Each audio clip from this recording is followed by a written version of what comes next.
আসসালামু আলাইকুম রহমতুল্লাহ। বন্ধুরা সবাই কেমন আছেন? আশা করি সবাই ভালো আছেন। বন্ধুরা আজকের ভিডিওতে আপনাদেরকে স্বাগতম। আপনারা স্ক্রিনে দেখতে পাচ্ছেন একটি লোশন। লোশনটির নাম হলো ইউনিক্স সি লোশন। লোশনটি উৎপাদন এবং বাজারজাত করে থাকে ইউনিমেড ইউনিহেলথ ফার্মাসিউটিক্যাল লিমিটেড। মূলত এই লোশনটি দুইটি উপাদানের সমন্বয়ে তৈরি করা হয়েছে। ইউনিক্স সি লোশনের সর্বোচ্চ খুচরা মূল্য মাত্র 100 টাকা। বাংলাদেশের যে কোনো ফার্মেসিতে আশা করি লোশনটি পেয়ে যাবেন। লোশনটিতে দুইটি উপাদান ব্যবহার করা হয়েছে, পারমিথিরিন 5% এবং ক্রোটামিটন 10%। ইউনিক্স সি লোশন সাদা গোলাপ এর গন্ধযুক্ত মসৃণ লোশন। প্রতি মিলি লোশনে রয়েছে পারমিথিরিন 50 মিলিগ্রাম এবং ক্রোটামিটন 100 মিলিগ্রাম। মূলত ইউনিক্স সি লোশনটি স্ক্যাবিস এবং প্লুরাইটিসের চিকিৎসায় নির্দেশিত। লোশনটি 2 মাস এবং তার উপরে যত বয়স রয়েছে তাদের জন্য নির্দেশিত স্ক্যাবিস এবং প্লুরাইটিসের চিকিৎসায়। বন্ধুরা, স্বাভাবিকভাবে লোশনটি আমরা কিভাবে ব্যবহার করব? আমরা প্রথমে ভালোভাবে গোসল করে নিব। গোসল করে নেওয়ার পরে সাবান বা গরম পানি দিয়ে ভালোভাবে গোসল করে নিয়ে শরীরটা ভালোভাবে শুকিয়ে নেব। শুকিয়ে নেওয়ার পরে আমরা সুন্দরভাবে কিন্তু এটি সমস্ত শরীরে আমাদের নির্দিষ্ট যে অংশ রয়েছে, যেমন শরীরের উপরিভাগে গোসল করার পরে গরম পানি দিয়ে গোসল করার পর তাৎক্ষণিকভাবে ব্যবহার করা উচিত নয়, একটু সময় দিয়ে এটি ব্যবহার করা উচিত। সমস্ত শরীরের উপরিভাগে ইউনিক্স সি লোশন একবার ব্যবহার করা উচিত। ইউনিক্স সি লোশন ব্যবহারের কমপক্ষে 8 ঘন্টা রেখে দেওয়া উচিত। 8 থেকে 12 ঘন্টার ভিতরে যদি আপনি এটা ধুয়ে ফেলেন সেক্ষেত্রে আবার ব্যবহার করা উচিত, বা মুছে গেলে আবার ব্যবহার করা উচিত। এবং সমস্ত শরীরে এটা মেখে দেওয়ার পরে আপনি 8 থেকে 12 ঘন্টা পরে গোসল করে ফেলবেন। প্রাপ্তবয়স্ক 2 বছরের বেশি যারা রয়েছে তাদের ক্ষেত্রে মুখ ছাড়া সমস্ত শরীরে উপরিভাগে লোশন ব্যবহার করুন। হাতের আঙ্গুল, পায়ের আঙ্গুল, নখের নিচ, কবজি, বগলের নিচ এবং প্রাইভেট পার্ট যে রয়েছে তার বাইরে, অর্থাৎ প্রাইভেট পার্টে কিন্তু এটা লাগানো যাবে না।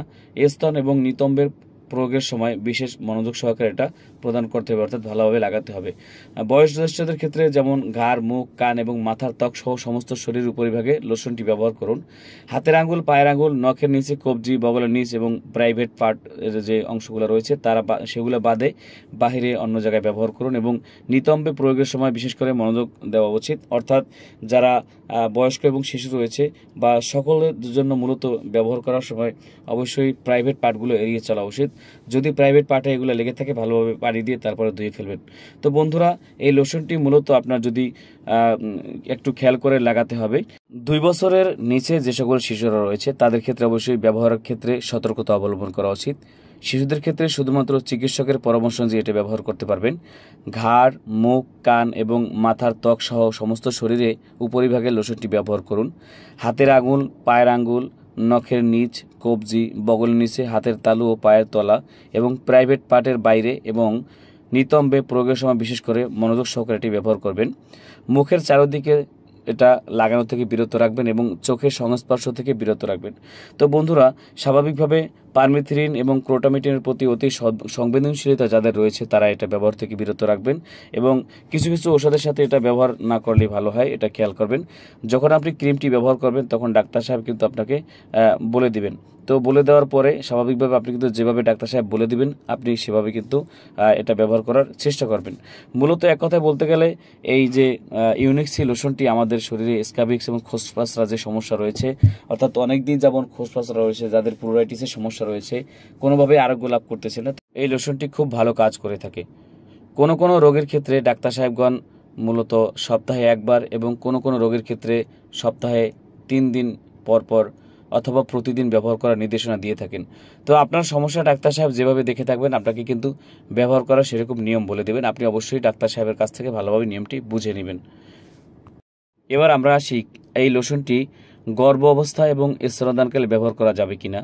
মূলত গর্ভাবস্থা এবং স্তন্যদানকালে ব্যবহার করার ক্ষেত্রে বিশেষ কার্যকরী ভূমিকা এখনও পরিলক্ষিত হয়নি, অর্থাৎ বিশেষ করে কোনো পরীক্ষা নিরীক্ষা এখনও করা হয়নি। সুতরাং যদি আপনার গর্ভাবস্থা এবং স্তন্যদানকালে এটি ব্যবহার করার প্রয়োজন মনে করেন অবশ্যই ডাক্তারের সাথে পরামর্শ করে, যদি ডাক্তার সাহেব দিয়ে থাকেন সেক্ষেত্রে আপনি ব্যবহার করতে পারবেন। বিশেষ করে প্রেগনেন্সি বা গর্ভাবস্থায় প্রথম 3 মাস এটি ব্যবহার না করাই ভালো। এবং প্রত্যেকটা ঔষধ বা লোশন বা ক্রিমের কিন্তু কিছু পার্শ্ব প্রতিক্রিয়া রয়েছে। ইউনিক্স সি লোশন তার ব্যতিক্রমধর্মী নয়। এটি ব্যবহার করার ক্ষেত্রে স্বাভাবিকভাবে ত্বক জ্বালাপোড়া করা অথবা হুল বেদনা অথবা অনুভূতি দ্রুত প্রবাহিত হওয়ার তথ্য পাওয়া যায়। ইহা সাধারণত মৃদু এবং তীব্র স্ক্যাবিস যুক্ত রোগীদের ক্ষেত্রে বেশি হয়। লোশনটি ব্যবহার করার কারণে ত্বকের উপর সামান্য কিছু বিষয় পরিলক্ষিত হতে পারে, যেমন চুলকানি, রক্তিমা, স্ফীতি এবং একজিমা, অর্থাৎ লাল লাল যে গোটা দেখা দিতে পারে। যদি এটি ব্যবহার করার কারণে আপনার তীব্র কোনো সমস্যা হয়, অবশ্যই ডাক্তারের সাথে পরামর্শ করে এটি ব্যবহার বন্ধ করে দেবেন অথবা ডাক্তারের সাথে পরামর্শ করবেন। অতিমাত্রায় পারমেথ্রিন ব্যবহার করার ক্ষেত্রে এখনও পার্শ্ব প্রতিক্রিয়া পরিলক্ষিত হয়নি, তারপরও অতিমাত্রায় ব্যবহার না করাই উত্তম, যেহেতু এটা আমাদের ত্বকের উপর ব্যবহার করা হয়। যদি আমরা অতিমাত্রায় ব্যবহার করে থাকি সেক্ষেত্রে ত্বকের সমস্যা হওয়ার সম্ভাবনা থাকে। তো বন্ধুরা, আজকে ছিল এই পর্যন্তই। ভিডিওটি ভালো লাগলে একটি লাইক, কমেন্ট, শেয়ার করতে ভুলবেন না। যদি ফেসবুকে থাকেন একটি ফলো করবেন এবং ইউটিউবে থাকলে একটি সাবস্ক্রাইব করার অনুরোধ রইল। সবাই ভালো থাকবেন, সুস্থ থাকবেন। খুদা হাফেজ।